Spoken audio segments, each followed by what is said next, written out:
कुदर के उपचुनाव के मद्देनजर डींगरपुर में आयोजित ऑल इंडिया मजलिस-ए-इत्तेहादुल मुस्लिमीन की जनसभा में बोलते हुए AIMIM के प्रदेश अध्यक्ष शौकत अली ने कहा, मुसलमानों को सभी पार्टियों ने ठगा है।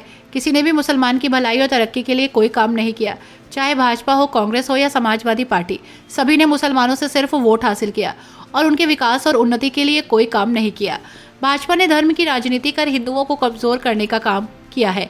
आपस में नफरत फैलाकर मजहब के नाम पर जनता को बेवकूफ बनाकर वोट हासिल कर रही है। उन्होंने मुसलमानों से एकजुट होकर सेकुलर पार्टी को वोट देने की अपील की।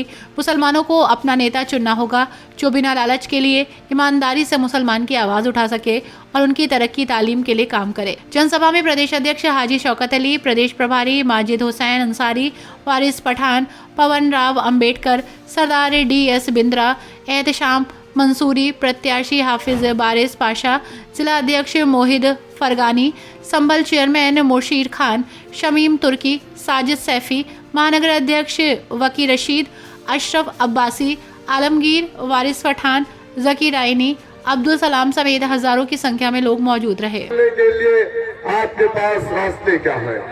जो आज जुल्म ज़्यादती, अत्याचार, नाइंसाफी आपके ऊपर हो रही है, इन सब से लड़ने के लिए आपके पास रास्ते क्या है? मेरे दोस्तों, मेरे बुजुर्गों, लोकतंत्र में ताकत अगर होती है तो वो डंडे झंडे और सियासी स्टेज की होती है।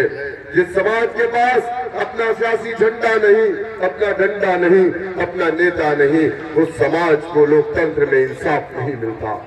मेरे दोस्तों, मेरे बुजुर्गों, हद तो ये हो गई है कि हमारी शरीयत में मुदाखलत कर दी गई। ट्रिपल तलाक पर बिल लाया गया हिंदुस्तान की पार्लियामेंट में। बहुत सारे मुसलमान MP थे, लेकिन सबके सब खामोश थे। किसी ने आवाज नहीं उठाई। अगर किसी ने आवाज उठाई तो उस लीडर का नाम बैरिस्टर असदुद्दीन ओवैसी था।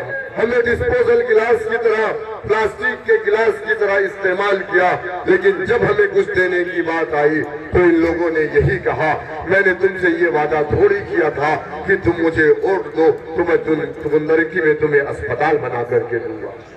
हमने कभी अस्पताल, स्कूल, कॉलेज के नाम पर वोट नहीं डाला। हमने एक कंडीशन तक करके वोट दिया कि क्या तुम BJP को रोक पाओगे। लेकिन मेरे दोस्तों, मेरे बुजुर्गों, उन्होंने जीतने के बाद हमसे यही कहा, जब आपने सवाल किया कि तुमने मुझे अस्पताल के लिए नहीं, तुमने कॉलेज के लिए नहीं, मेडिकल कॉलेज के लिए नहीं, वो अपने माथे पे तिलक लगाए और अपनी पहचान को बता करके आए। हम उसको गले से भी लगाएंगे और उसका वेलकम भी करेंगे, क्योंकि तुम अगर अपने धर्म को धोखा दे सकते हो, अपने समाज को धोखा दे सकते हो, तो हमारे पास टोपी लगा करके आने का मकसद ये है कि तुमने हमारे समाज को धोखा देने के लिए ये टोपी लगाई। मेरे दोस्तों, मेरे बुजुर्गों, कुंदरकी में भी तो यही चल रहा है ना। अरे इनके मुखिया हमारे प्रदेश के मुख्यमंत्री साहब महाराष्ट्र में गए, जाकर के कहा, बहन भाइयों, जो 5 वक्त उत्तर प्रदेश में हो हल्ला होता था वो मैंने शांत करा दिया। अब 5 साल का वक्त और लगेगा, मैं इसको हमेशा के लिए शांत करवा दूंगा। समझो इस बात को। और उनका उम्मीदवार, जिसका नाम रामवीर सिंह ठाकुर है, वो कुंदरकी में अपने सर पे टोपी लगा रहा है, कंधे पे रुमाल रख रहा है, हृदय परिवर्तन हो रहा है और इंशाअल्लाह बहुत जल्दी ये कलमा भी पढ़ लेंगे।